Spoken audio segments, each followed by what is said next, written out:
The Spotlight, shining a light on podcasts and videos that have caught our attention. Hi and welcome to The Spotlight. My name is Jen Spiker and today I'm highlighting a video from the recent Answers in Genesis Living in Babylon Australian tour. Earlier this year, Ham and Martyn Iles visited Adelaide, Brisbane, Perth and Melbourne, sharing a series of messages focused primarily on the books of Daniel and Genesis. Today, we'll hear more of the message Ham shared in Perth. Ken was camped in Genesis and continued to compare and contrast two distinct worldviews. The Spotlight with Jen Spiker. If you don't have an absolute authority, right and wrong is whatever you want to make it, and somebody else can have a different right and wrong, and somebody else can have a different good and evil and bad, and however you want to define it. People, do you realize we've got generations brought up in this nation who've been told there's no God, morality is subjective, and we wonder why we've got all sorts of worldview issues and issues in regard to gender and marriage and all sorts of other things, because they don't have the foundation in the absolute authority of the Word of God. And you see, this is what's happening in our culture. There are two worldviews ultimately because there's two foundations for those worldviews. Basically, you could say God and no God. God's word, man's word. On the basis of man's word, they build a worldview that means basically anything goes. You determine right and wrong. Why not gay marriage? I got marriage in quotes because there's only one marriage. It's the one God created, and He created a man and a woman, and that was marriage. Because God defines marriage, not us. But you get rid of God, you'd redefine everything the way you want. Get rid of spare cats, get rid of spare kids. You're just an animal. What's developing in your womb is an animal. So abortion at any stage, you're just getting rid of an animal. What does it matter?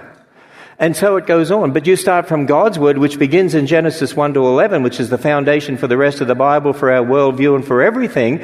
We know that there's only one marriage because God created marriage. He created marriage in Genesis 2:24.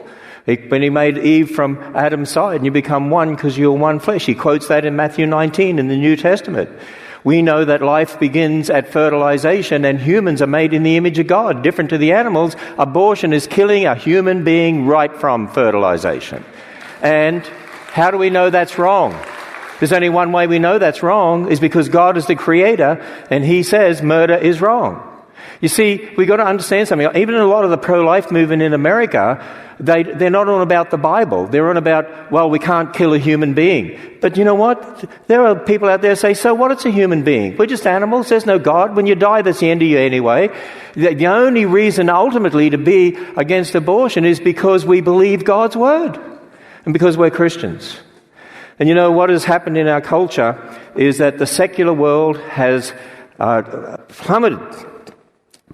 Genesis 1 to 11 in particular in our time have said that history is not true. They've attacked God's word. Many in our churches and many of our leaders have said, don't worry about Genesis 1 to 11.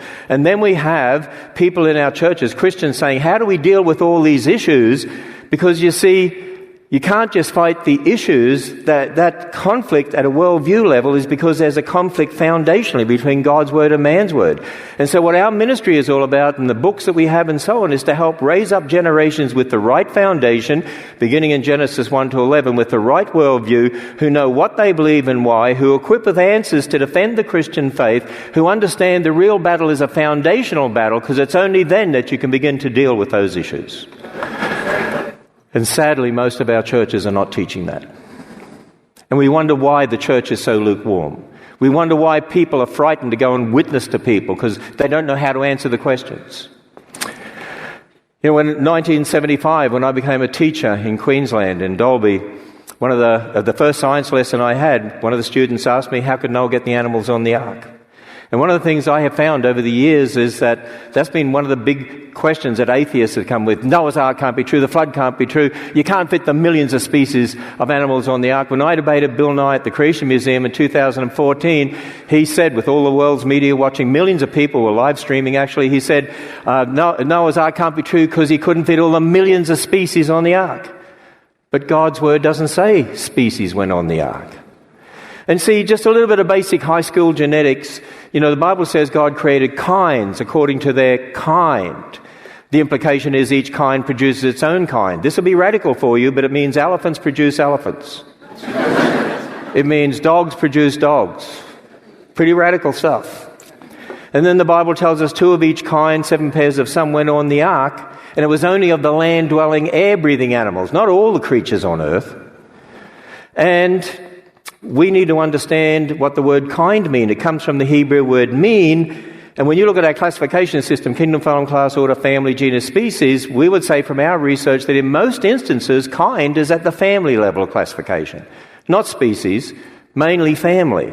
And when you come to the ark, notice I didn't say if, when you come to the ark, you'll see on deck 1 a model of Noah's Ark, and it says 1,398 animal kinds at the most on Noah's Ark. We think the real number is less than 1,000. We've overestimated for certain reasons. And then we have a list of the various kinds. How did our scientists decide what the kinds were? Well, take dogs. There are 34 species of dogs, and we can show they're all interconnected by genetics.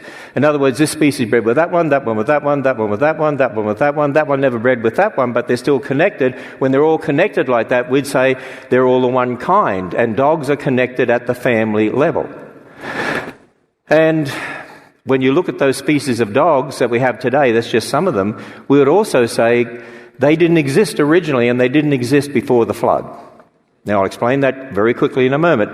We find all cats are connected at the family level. Now, when God made the dog kind, the cat kind, the human kind, He put all this information in our DNA. Remember, information can't come by chance. It's created information. And so there's all this information that allows an incredible amount of variation. And so only 2 dogs were needed on the ark.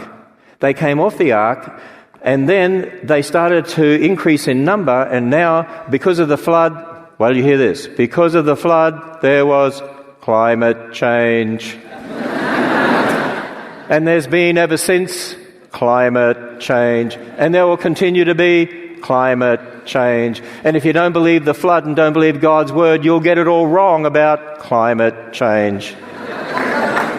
And so, as they increase in number, some go over here, some go there, some go there. Over here in cold environment, those that have variations for longer hair survive better. Those over in the hotter environments, shorter hair survive better. And over time you get your species of dogs, and they're still dogs, and that's not evolution. That's just dogs. And so you know that we have a convention where letters represent genes, dominant, recessive, much more complicated than this, but this is basic high school genetics to explain it. Sexual reproduction, one set of genes from the male, one from the female. Then you get all these different combinations here that are different to each other. I usually use this one to represent a poodle because it's got a lack of information, as you can see. No longer has the big A's, big B's, or big C's. And so, if you breed poodles with poodles, you're not going to get back to the original dogs, right? It's not going to happen. But could you start with the original dogs and again get poodles? Theoretically, yes. So over time, what happens? You imagine 2 dogs get off Noah's Ark. They have an S gene for short hair, long gene, L gene for long hair. They have different offspring with different combinations. And you know what's taught in the public schools? Oh, look, something new. It's got long hair. This is new. That's evolution. Look inside. What's new? The combination of information, but not the information. It was already there, and it's actually got less information than the parents. And so what's called natural selection adaptation leading to speciation sort of goes like this. They move to a cold climate. In a cold climate, those that have short hair and medium hair variations get cold and die. And so now you're only left with dogs with L genes. Oh, it's evolution. That's the opposite of evolution. Those that go to a hot climate, those with medium hair and long hair overheat and die. And now you're left with those with S genes. So over time, you end up with these different species of dogs, which is not evolution. And students in schools aren't being taught this. I taught it when I was teaching at Dalby High School, and the other teachers got angry at me because I taught the children how to think. And then when they challenged the other teachers, they didn't have the answers. And just to help us understand, that's a number of atoms in the universe, estimated atoms in the universe, 10 to the 80th power. That number's so big you can't comprehend it. If you took 1 man and 1 woman from this audience, do you know how many children you could have without having 2 with the same combination of information just from your genes right now? It's that number.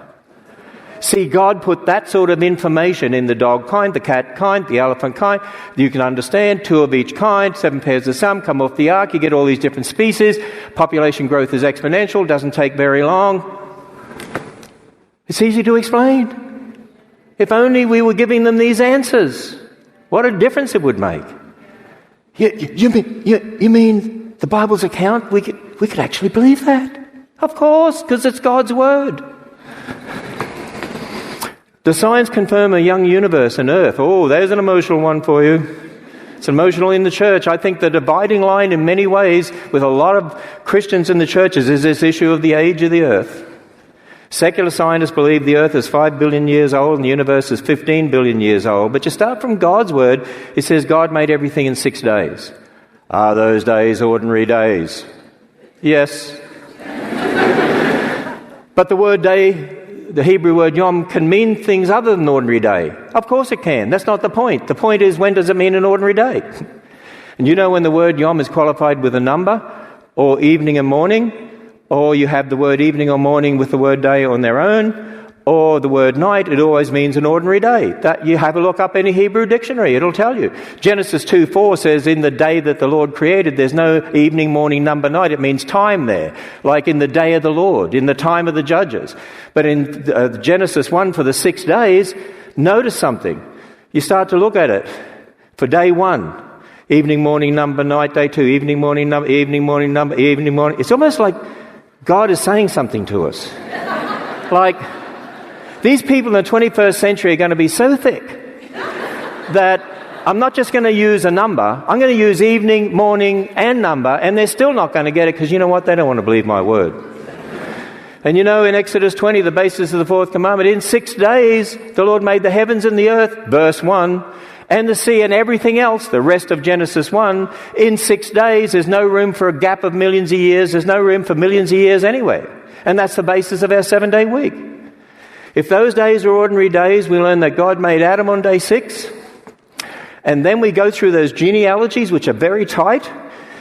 There in Genesis 5, Adam had a son Seth at 130, he fathered Enosh at 105, who fathered Kenan at 90, fathered Mahalalel at 70, who fathered Jared at 65, who fathered Enoch at 162, who fathered Methuselah at 65, who fathered Lamech at 187, he fathered Noah at 182, and then at 500 Noah fathered Ham, Shem, and Japheth, and then you come to the time of Abraham, and then up to the babe in the manger, and up to the present, and that's where the 6,000 years comes from.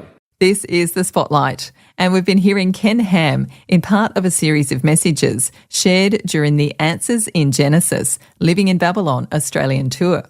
As Ken says, having God's word as the basis of our worldview removes the possibility of millions of years in our history.